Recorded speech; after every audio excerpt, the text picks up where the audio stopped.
ტელეკომპანია რიონი იყვებით ახალ და საჭირო ამბებს, ისევე როგორც ტელეკომპანია ბორჯომი გაძლევს გამოხატვის საშუალებას, ისევე როგორც მეცხრე არხი გიჩვენებ პროვალფეროვნებას, ისევე როგორც წარმოგიდგენთ ყველა მხარეს, ისევე როგორც მეცხრე დალღა ვარკვევთ დეტალებს, ისევე როგორც ტელერადიო კომპანია ოდიში პასუხობთ კითხვებზე, ისევე როგორც მარნეული ტივი გითარგმნით, ისევე როგორც TV25 პოულობთ ფაქტებს თქვენი ინფორმირებისთვის, სწორედ ისე როგორც იმერვიზია გიჩვენებ გზას, ისევე როგორც ტელეკომპანია გურჯაანი ვაშუქებ თქვენს პრობლემებს და თქვენს მიღწევებს, ისევე როგორც თანამგზავრი არ გტოვებთ პრობლემებთან, ისევე როგორც ტელეკომპანია დია ვაანალიზებთ საჭირო თემებს, ისევე როგორც მეგატივი მუშაობთ მიუკერძოებლად, ისე როგორც ფრიალეთი ვაერთიანებთ ძალებს თქვენთვის, ისევე როგორც პროექტივი, რადგან არ აქვს მნიშვნელობა ვინ ხარ, ვის ემხრობი ან რომელ რეგიონში ცხოვრობ. რეგიონული ტელევიზიები ყველგან და ყოველთვის მუშაობთ თქვენი ოჯახის უსაფრთხოებისთვის, საქართველოსთვის.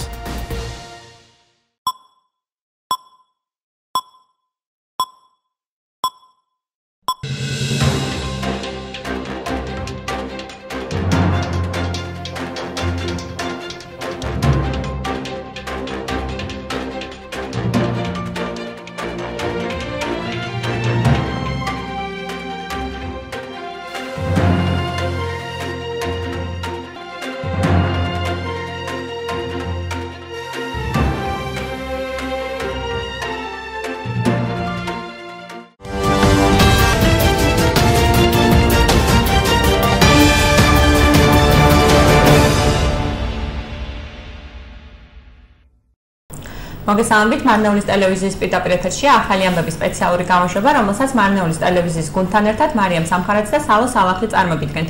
შეგახსენებთ, რომ თქვენთვის საინტერესო კითხვებითა და თემებით შეგიძლიათ დაგვირეკოთ ნომერზე 0357 22 15 92 ან მოგვწეროთ მარნეულის ტელევიზიის Facebook-ის გვერდზე. Salamlayıram hər birinizi. Nəzərinizə çatdırım ki, COVID-19-la bağlı sizin üçün maraqlı olan sualları və ya mövzuları 0357 22 1592 nömrəsinə ya da televiziyanın Facebook səhifəsinə yaza bilərsiniz. დღეს მარნეულის მუნიციპალიტეტის მერიაში სამუშაო თათბირი გაიმართა, სასმელი და სარწყავი წყლის პრობლემა იყო თათბირის ძირითადი განსახილველი საკითხი. დეტალები ნახეთ ჩვენს სიუჟეტში.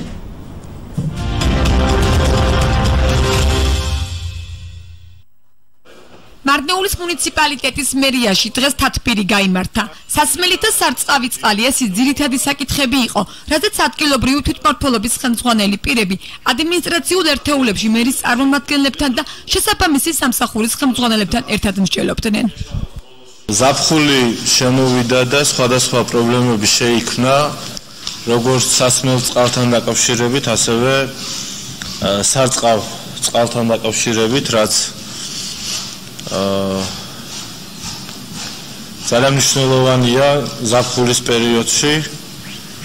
მინდა გითხრათ, რომ ჩვენ ყოველდღიურად გვაქვს კომუნიკაცია როგორც მელიორაციის სამსახურთან, ასევე თქვენთან ადგილზე, რომ დროულად მოგვარდეს ეს საჭიროებები, ეს პრობლემები.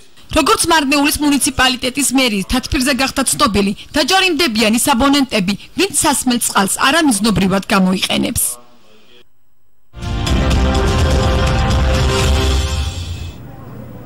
Bugün Marnეული meriyasında iclas keçirildi. İçməli və suvarma suyu problemi əsas müzakirə edilən məsələdən biri idi. Bununla bağlı ətraflı məlumatı hazırladığımız süjetdə izləyə bilərsiniz.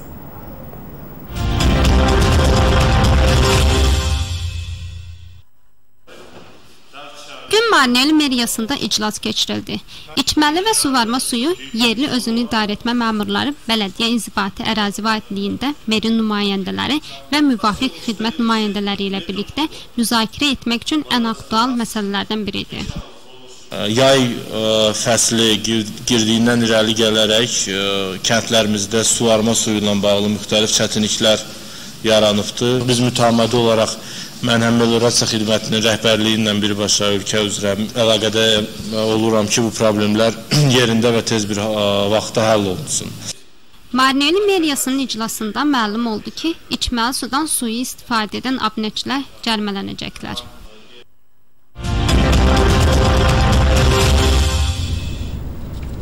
2020 წლის ერთიან ეროვნულ გამოცდებზე აბიტურიენტებს ნიღბის ტარება მოუწევთ, ასევე შენობებში არ ჩაირთვება კონდიციონერი, თუ რას ფიქრობენ აბიტურიენტები პანდემიის გამო შეცვლილ პირობებზე, დეტალები ნახეთ ჩვენ სიუჟეტში.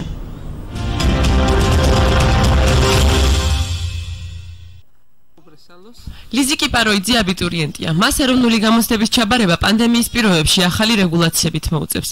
ერთიანი ეროვნული გამოცდები 6 ივლისს დაიწყება და 25 ივლისს დასრულდება.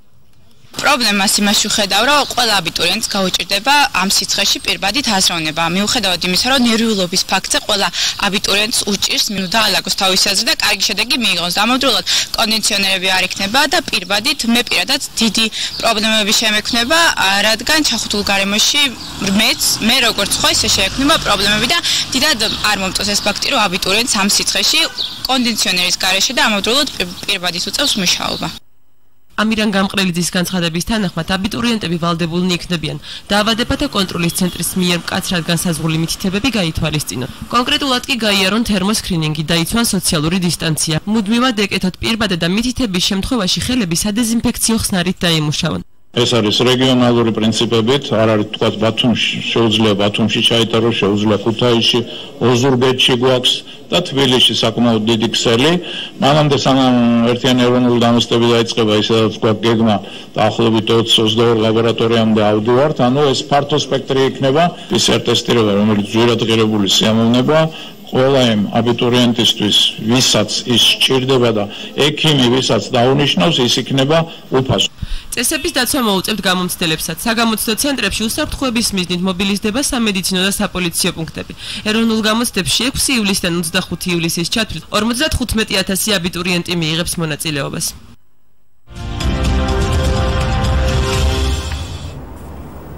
...2020 yılın vahid milli imtihanlarında abituriyentler kondisyoner olmayan binadan tibbi maska takmalı olacaklar. Bununla bağlı ətraflı məlumatı hazırladığımız süjetdə izləyə bilərsiniz.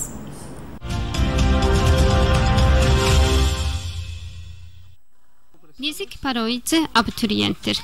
O milli imtahanları vermək üçün pandemiya şərtlərinə görə yeni qaydalara əməl etməli olacaq. Vahid milli imtahanlar iyulun 6-sında başlayacaq və 25 iyulda bitəcək. Bu istidə bütün abituriyentlərin tibbi maska ilə işləməsi, baxmayaraq ki, heyecanlı olduqları halda düşüncələrini cəmləşdirməsi və yaxşı nəticələr əldə etməsi çətin olacaq. Eyni zamanda kondisioner olmayacaq və bağlı bir yerdə şəxsən mən böyük problemlərlə üzləşəcəm. Bu bir tək mənə deyil, başqaları üçün də problem olacaq. Abituriyentin bu istidə kondisioner olmadan və eyni zamanda tibbi maska ilə işləməsi faktı şəxsən mənə xoş deyil. Amiran Gamqrelidzinin dediyinə görə abituriyentlər xəstəliklərə nəzarət mərkəzinin ciddi şəkildə müəyyən edilmiş təlimatlarına əməl etməyə məcburdurlar. Xüsusilə termoskriningdən keçməli, sosial məsafə qorumalı və tibbi maska taxmalıdırlar. Bu regional prinsip deyil. Bunlar Batumda, Kütahyanisdə həyata keçirilə bilər. Ozurgeti və Tbilisdə olduqca böyük bir şəbəkəmiz var. Vahid milli imtahanlar başlamazdan əvvəl 20-22 laboratoriyaya qədər bir planımız var. PCR testlər bahalıdır. Kimə lazımdır və kimə ki həkim təyin edib, həmin abituriyentlər üçün bu test pulsuz olacaq. İmtahan mərkəzlərində təhlükəsizlik məqsədi ilə tibb və polis məntəqələri səfərbər ediləcək. İyulun 6-sından 25-nədək keçiriləcək milli imtahanlarda 55.000 abituriyent iştirak edəcək.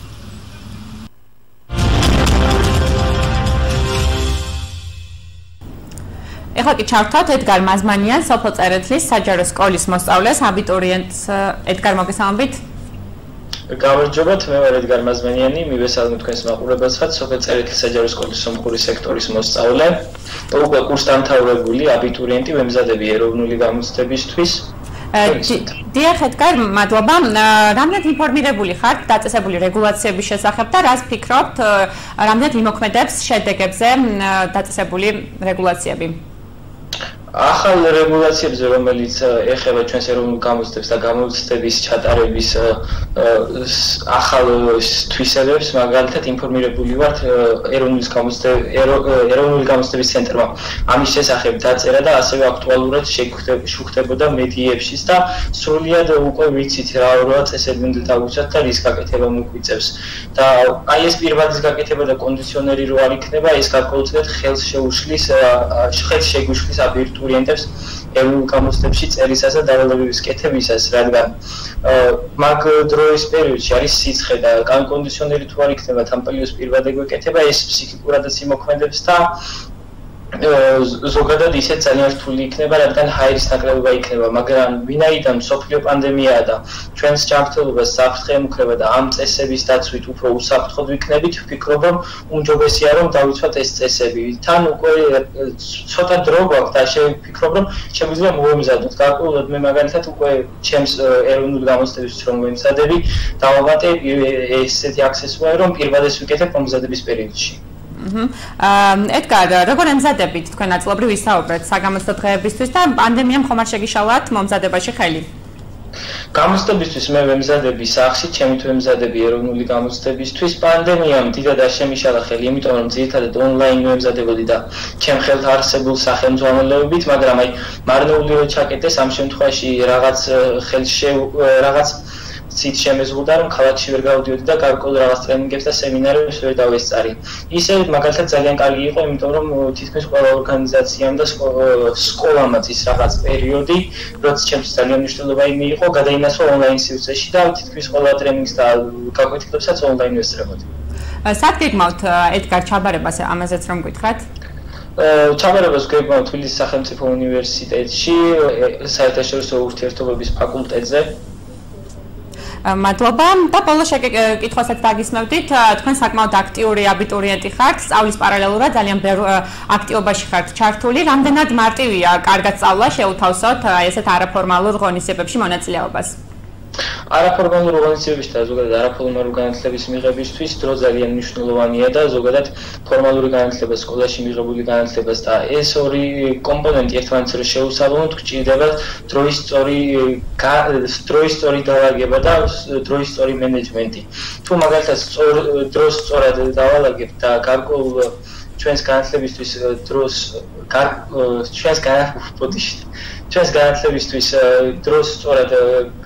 დროის სწორ გავანაწილებთ, სწორად გავანაწილებთ, სწორს კარგ შედეგს მივიღებთ. ისე რთული არ არის, რადგან ძირითადად აბიტურიენტები ახლა სახლში ემზადებიან და მე-12 კლასი ძალიან რთული არ არის მათთვის და მაგრამ ვინც მაგალითად ემზადება მასწავლებლებთან, მათ ძალიან დიდი დრო სჭირდება და ამ დროს არის მათთვის რთული რომ მიიღონ არაფორმალური განათლება და არაფორმალურ ღონისძიებებს დაესწრონ. კი ბატონო, დაგემშვიდობებით, დიდი მადლობა ედგარ, წარმატებას გისურვებთ. დიდი მადლობა თქვენ და მადლობა წარმატებას გისურვებთ ყველა აბიტურიენტს. მადლობა. მაყურებელს შევახსენებ, რომ ედგარ მაზმანიანი, სოფელ წერეთლის საჯარო სკოლის მოსწავლე აბიტურიენტი საუბრობდა საგამოცდო პროცესში დაწესებული რეგულაციების შესახებ. ეხლა კი სხვა ახალი ამბავი, მარნეული საბავშვო ბაღებში აღსაზრდელთა რეგისტრაცია ჯერ არ დაწყებულა, თუ რა გახდა რეგისტრაციის შეფერხების მიზეზი და რა განმარტებას აკეთებს მარნეულის ბაგაბაღების გაერთიანება, ნახეთ ჩვენი სიუჟეტი.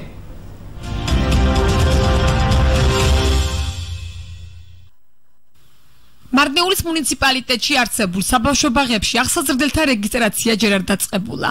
როგორც მარნეულის ბაგაბაღების გაერთიანების ხელმძღვანელი ზაურ ქარიმოვი აცხადებს, მარნეულში ამ ეტაპზე აღსაზრდელთა რეგისტრაცია ელექტრონულად არ წარმოებს. სკოლამდელ დაწესებულებებში კი განაცხადების მიღებისას სოციალური დისტანციის დაცვა ვერ ხერხდება.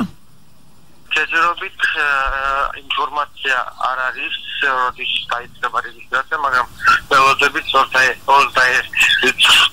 რომ დავაზუსტოთ როგორ შეიძლება რომ დავიწყოთ რეგისტრაცია.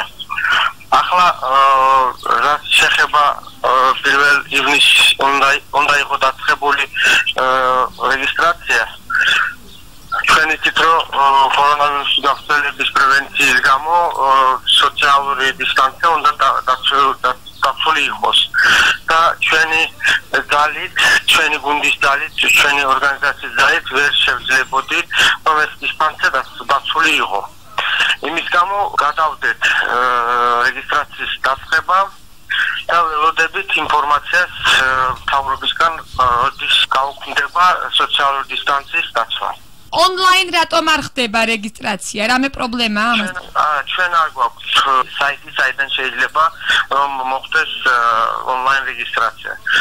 მშობელი ფიზიკურად უნდა მოვიდეს ჩვენ ან ბაღში, ან ჩვენ ცენტრში რომ დაარეგისტროს თავის ბავშვს. ჯერჯერობით უცნობია დაიწყება თუ არა 21 ივნისს 2020-2021 წლისთვის ახსაზრდელთა რეგისტრაცია მარნეულის მუნიციპალიტეტში, სადაც 14 საბავშვო ბაღი ფუნქციონირებს.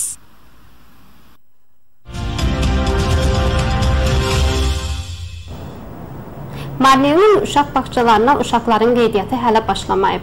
Qeydiyyatın gecikməsinə səbəb nə oldu? Bununla bağlı ətraflı məlumatı hazırladığımız süjetdə izləyə bilərsiniz.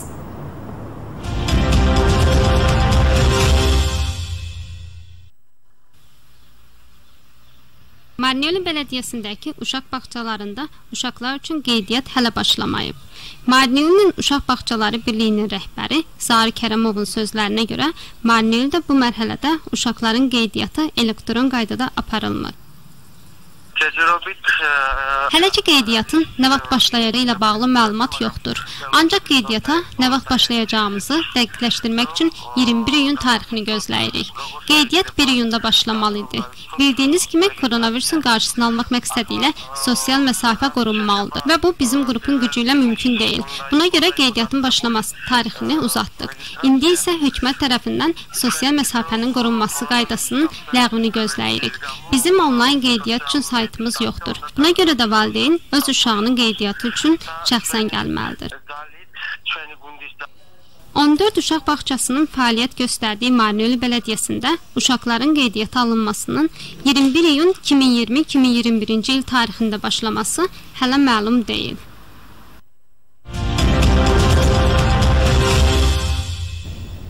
ეხლა კი ჩავთავთ თბილისის სტუდიას, თბილისსა და უცხოეთში მიმდინარე სიახლეების შესახებ. ყველას კარგად უნდა გვესმოდეს, რომ არაფერი არაა დასრულებული და ყველაფერი გრძელდება. აღნიშნა დღეს გიორგი გახარიამ ჯანდაცვის სამინისტროს წლიური ანგარიშის წარდგენისას შეერატონ მეტეხი პალასში, რომელიც COVID-19-ის გამო საკარანტინო სივრცეთ იყო მოწყობილი.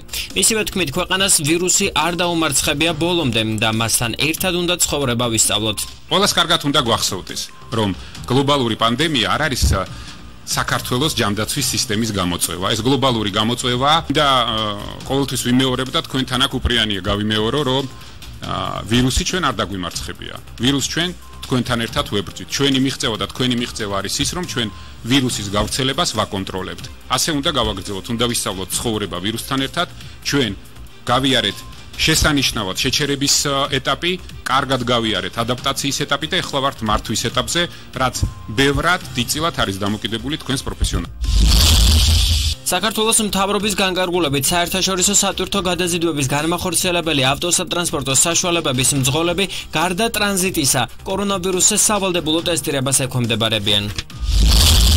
გასული 24 საათის განმავლობაში ოფიციალური მონაცემებით საქართველოში კორონავირუსის 5 ახალი შემთხვევა დადასტურდა და საერთო რიცხვი 893-მდე გაიზარდა. თბილისის ინფექციური საავადმყოფოს სამედიცინო დირექტორის მარინა ეზუგბაიას თქმით, 5-დან 4 ინფიცირებული სატვირთო ავტომობილის მძღოლია. ყველა არის შემოტანილი შემთხვევა იმპორტირებული და აქედან 4 არის სატვირთო ავტომანქანის მძღოლი.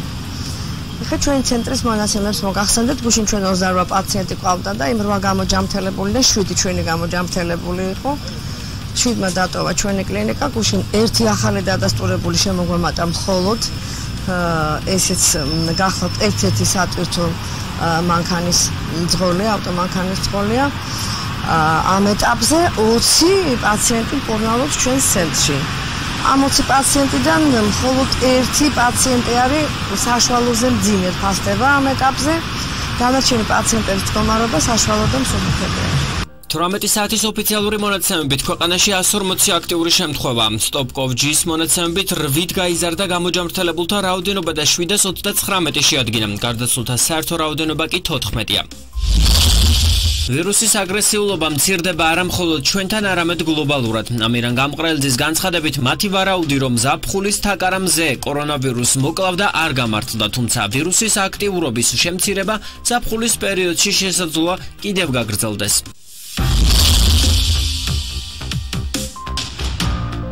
სპექტაკლზე მისულ მაყურებლებს შენობაში შესვლამდე ბილეთის შემოწმებასთან ერთად ახლა უკვე ტემპერატურის შემოწმებაც მოუწევთ. სავალდებულო იქნება პირბადის გამოყენება და დისტანციის დაცვაც. ვიზიტორებს შენობაში შესასვლელად სპექტაკლის სანახავად და შემდეგ თეატრის დასატოვებლად მაქსიმუმ 3 საათი ექნებათ. სამინისტროს მიერ შემოთავაზებული რეკომენდაციებით უნდა შემცირდეს სარეპეტიციო დრო. რეკომენდირებულია რეკვიზიტების რაოდენობის შემცირებაც. სპექტაკლში მსახიობთა რაოდენობა არ უნდა აღემატებოდეს 10-ს და შეძლების დაგვარად დაცული უნდა იყოს დისტანციაც. სავალდებულო შეზღუდვა მოქმედებს სპექტაკლის ხანგრძლივობაზე. ღონისძიება უნდა გაიმართოს ერთ მოქმედებად ანტრაქტის გარეშე. ეკონომიკის გახსნასთან ერთად ფუნქციონირება არაერთმა დარგმა განაახლა, თუმცა როდის შეძლებს ვიზიტორების მიღებას თეატრები, ზუსტი თარიღი უცნობია. შემოქმედებითი სფეროსთვის ამ ეტაპზე ცნობილი მხოლოდ ჯანდაცვის სამინისტროს მიერ შეთავაზებული გაიდლაინია. რეკომენდაციების ნაწილი მისაღებია თეატრმცოდნე ლაშა ჩხარტიშვილისთვის, თუმცა მისი თქმით ახალი წესების შესრულებით სფერო მნიშვნელოვან ეკონომიკურ ზიანს მიიღებს. პანდემია, რომელმაც ძალიან დიდი ზარალი მიაყენა ზოგადად შემოქმედებით ინდუსტრიებს, ეს ზარალი ჯერ დათვლილი არ არის და რეკომენდაცია ამ ზარალს აორმაგებს. მაგალითად დარბაზში თეატრი, რომელიმე კონკრეტული იღებდა 500 მაყურებელს. ეხლა შეუძლია 200 მაყურებლის მიღება. ანუ წარმოიდგინეთ ხარჯი თეატრის მხრიდან, კომუნალური ადამიანური რესურსები და ასე შემდეგ არის გაცილებით მეტი და შემოსავალი არის 4-ჯერ უფრო ნაკლები. რეჟისორს რეგულაციებით აღარ ეძლევა საშუალება, რომ შემოქმედებითად იფიქროს მხატვრულ ფორმაზე. არამედ იძულებულია დაჯდეს სახლში და გააკეთოს სპექტაკლის ნახაზი. ამბობს ლადო მესხიშვილის სახელობის სახელმწიფო დრამატული თეატრის მსახიობი ენდი ძიძავა. მსახიობისთვის გამოსავალი არც მონოსპექტაკლების და თეატრის შემცირებული მსახიობებით დადგმა, რადგან ამით მისი თქმით ბევრი მსახიობი სამსახურის გარეშე რჩება. ყველა მსახიობი არ არის დაბადებული იმისათვის, რომ ის იყოს პირველი სცენაზე. არ არის დაბადებული ყველა მსახიობი არ დააბერტყა უფალმა ეს ნიჭი, რომ ის იყოს კამერტონი ყოველთვის. თეატრში არიან ადამიანები, რომლებიც მეორე ხარისხოვანი როლებისთვის არიან, მესამე ხარისხოვანი როლებისთვის არიან. ეს იმას ნიშნავს, რომ ისინი არ არიან მზად მონოსპექტაკლის სათამაშოდ. ჩემთან მაგალითად თეატრში არის 45 მსახიობზე მეტი დაშიხვლები. 45 მონოსპექტაკლი, თქვენ იცით ეს რა არის? ყველა თეატრში ყველაზე ბევრი ისიც თუ არის ესეთი რამე ორ მონოსპექტაკლზე მეც ვერ ნახავ. პანდემიის პირობებში დაწესებული შეზღუდვებით პრობლემის წინაშე აღმოჩნდნენ თეატრალური ხელოვნების მიმართულების სტუდენტები. როგორც ილიანის თეატრის დირექტორი ნატალია თვალჭრელიძე ამბობს, მათ სადიპლომო სპექტაკლების გადადება მოუხდათ. თეატრი არ არის მხოლოდ მსახიობი და რეჟისორი და ტექნიკური პერსონალი, ეს არის ცოცხალ რეჟიმში ურთიერთობა მაყურებელთან. სპექტაკლის თამაში ონლაინ, ანუ რაღაცა ტიპის დადგმა ონლაინ შესაძლებელია, რა თქმა უნდა, მაგრამ როდესაც ჩვენ გვაქვს საუბარი მომავალ მსახიობებზე და რეჟისორებზე, რომლებიც სწავლობენ, ისინი უბრალოდ ვერ აითვისებენ იმ ვერ განავითარებენ იმ კომპეტენციებს და ვერ მიიღებენ იმ ცოდნას და იმ პრაქტიკულ უნარჩვევებს, რომელიც მათ დასჭირდება ცხოვრებაში და რისთვისაც პროფესიულ ცხოვრებაში და რისთვისაც საერთოდ შექმნილია ეს სადიპლომო სპექტაკლი, როგორც სამიდებულო საგანი პროგრამაში. როდის შეძლებს თეატრი ფუნქციონირების განახლებას ან იგეგმება თუ არა არსებული გაიდლაინის გადახედვა, შესაბამის უწყებებში ვერ გპასუხობენ. მთავრობის ინფორმაციით, სამუზეუმო სივრცეების გახსნა 20 ივნისიდან იგეგმება. თეატრების გახსნის ზუსტი თარიღი კვლავ უცნობია. საქართველოს ისრაელს შორის მიმოსვლა შესაძლოა აგვისტოდან აღდგეს. ინფორმაცია საქართველოს ელჩი ისრაელში ლაშა ჟვანია აფუძნებს. მისი თქმით, საქართველოს ეკონომიკისა და ისრაელის ტურიზმის მინისტრების ვიდეო შეხვედრის ფარგლებში შეთანხმდნენ, რომ ერთად იმუშავებენ ორ ქვეყანას შორის მიმოსვლის აღდგენაზე. 10 ივნისს პრემიერმა განაცხადა, რომ ისრაელი იქნებოდა ერთ-ერთი პირველი ქვეყანა, საიდანაც საქართველოს ტურისტებს მიიღებდა, თუმცა აღნიშნულ ქვეყნებში ეპიდემიის გაუარესების გამო გადაწყვეტილება გადავადდა. ნავთობპროდუქტების იმპორტიორთა კავშირის ინფორმაციით 2020 წლის მაისში საქართველოში სანავთობო ბიტუმის იმპორტმა 7,7 ტონა შეადგინა, რაც 120%-ით მეტია აპრილისთვის მაჩვენებლებთან, თუმცა თითქმის 46%-ით ნაკლებია გასული წლის ანალოგიური პერიოდთან შედარებით. იმპორტიორთა კავშირის ინფორმაციით შემცირება COVID-19-ის პანდემიას უკავშირდება. მათი განმარტებით პანდემიის გამო მარტის თვიდან დაწყებული ვერ ხორციელდებოდა პროდუქციის იმპორტი ირანის ისლამური რესპუბლიკიდან, მაშინ როდესაც გასულ წლებში ის ქვეყანაში ბიტუმის ძირითადი მომწოდებელი იყო. გერმანიაში ხორცის საწარმოში 650-ზე მეტ ადამიანს კორონავირუსი დაუდასტურდა. ინფორმაციას BBC ავრცელებს. COVID-19-ზე ტესტი უკვე ჩაუტარდა საწარმოს 1000 თანამშრომელს. ჯანდაცვის მსოფლიო ორგანიზაციის გადაწყვეტილებით ჰიდროქსიკლოროქინით COVID-19-ის მკურნალობის ცდები შეჩერდა. NBC News-ის ინფორმაციით აღნიშნული პრეპარატი, რომელიც მალარიის სამკურნალოდ გამოიყენება, ახალი ტიპის კორონავირუსზე გავლენას არ ახდენს. აზახეთის ყოფილ პრეზიდენტს კორონავირუსი დაუდასტურდა. ნაზარბაევი, რომელიც თითქმის 30 წლიანი მმართველობის შემდეგ თანამდებობიდან გასულ წელს გადადგა, თვითიზოლაციაში იმყოფება. კორონავირუსის გამო ჰოსპიტალურ მკურნალობას გადის ყაზახეთის ჟანდაცვის მინისტრიც. ქვეყანაში ოფიციალური მონაცემებით ინფიცირების 15877 შემთხვევაა აღრიცხული.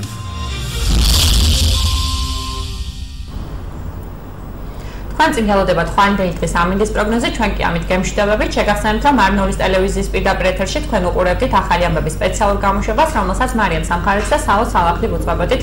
ნახვამდის. Sabah hava proqnozu sizi gözləyir. Bu isə sizə çatdıracağımız son xəbəridir. Sağ olun, salamat qalın.